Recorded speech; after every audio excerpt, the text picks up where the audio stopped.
తల్లిదండ్రులు ఇలా మన ఆలోచనలు ఎట్లయింది అంటే మా బాబాజీ ఊళ్ళో జరిగింది ఒక ఇష్యూ.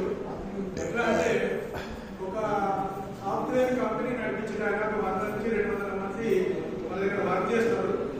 అతను వాళ్ళ ఊరికి వచ్చి ఒక అమ్మాయిని చూసిన తర్వాత మీరు ఏం చేస్తారో అని అడిగితే కంపెనీ అని చెప్పారు.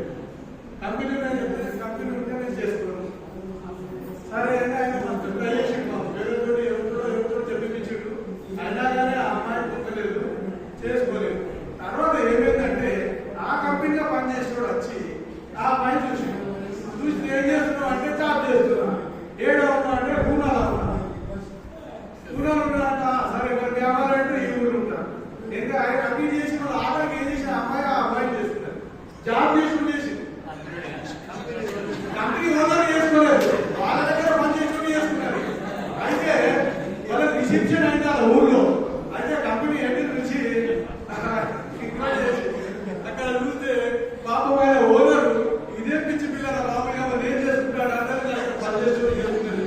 అంటే ఆలోచన ఆడవాళ్ళని ఎంతవరకు అవుతుందంటే అర్థమైతే లేదు.